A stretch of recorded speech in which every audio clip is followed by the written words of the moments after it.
It's a man's game tonight now, you know that. It's a man's game tonight. Here we come.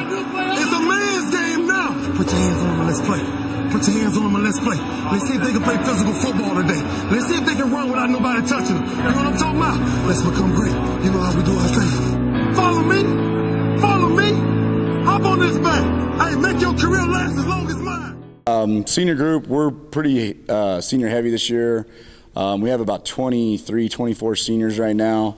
As far as the guys that are really starters returning their seniors, we have 4 on the O-line. Our backfield, quarterback, running back are both seniors.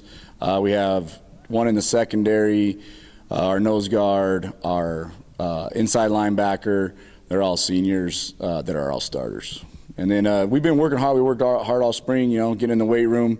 Now we're just going through all the basic fundamental stuff, putting in the offense and the defense, and things have been going good. Okay, well, obviously Angel, he's going to be a 2-year starter, played really well for us last year. Him and Corey Morrow both had great years last year, so we expect a lot out of them. The guys that kind of really don't get a lot of hype is a lot of our linemen. We have 4 of those guys back, starting with Lorenzo Perea, who played center and tackle for us last year. Great kid, been working really hard. Not very big, but just great player. Then we got Isaac Trujillo, Tristan Watts, and Dallas Smith. They're all working, and they're all looking pretty good there as seniors. So we're doing good on the O-line side. Outside, we got Josh Alvarez coming in. He played a lot, or he started last year in a slot position. This year we'll probably move him outside. We got some other guys that saw some time last year, being Isaiah Cordova and Julian Moore. They're guys who we expect to step up this year and start playing well for us on the offense. Todd and Charles are both they're great kids, never have to worry about behavior issues or anything like that. But football-wise, they're great players. Todd, he's been playing very well last year. Expect a lot out of him this year, a lot more leadership this year. Charles is the younger one. Charles has stepped up. Charles is a very intelligent football player. As evident, we played him on defense last year. He's been coming over and do a lot of the offensive stuff this year because he wants to try and go both ways. So we expect a lot out of him as well. Those two together have been a good, solid foundation. The kids really like them, and I think they follow them. And so we're expecting them to be, great leaders for us this coming season.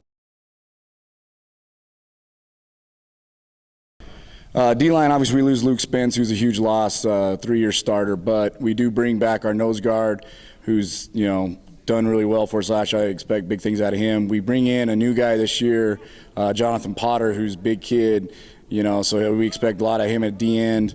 Linebacker-wise, we're going to have some guys come in that got to see some time last year but weren't starters. We had, Tidwell and those guys last year. But this year we're going to be anchored by McClinton Cox at our inside linebacker position, and next to him will be Tanner Huber. Both those guys are going to be pretty good for us, we believe. Obviously they're a little bit bigger than our guys that we had last year. Then on the outside, we're going to have Cameron McMahon and Cody Sims.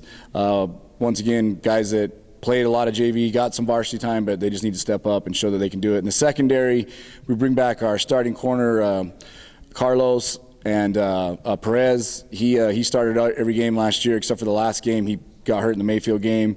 So we bring him back. We bring back Todd County, who's our starting safety. He'll be, a great player for us again. And then we also will have a couple of new guys come in. We have Stephon Woods, who's a sophomore that's stepping up. James Ucherson is also a guy, who's going to play for a spot. And so we're going to have a lot of guys and a lot of competition, on the defensive side.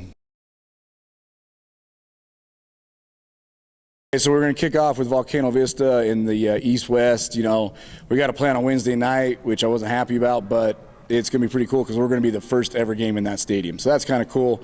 So obviously Volcano Vista is going to be a great competition in that one. Then we play West Mesa, and then we have to play Clovis, then Mayfield, and then Aztec is the schedule there. And then we'll go to Valley and Cibola. Then we have the bye week, and then we start our district 2-5A, which I believe is the toughest in the state. We start with Sandia, then La Cueva, and then Eldo.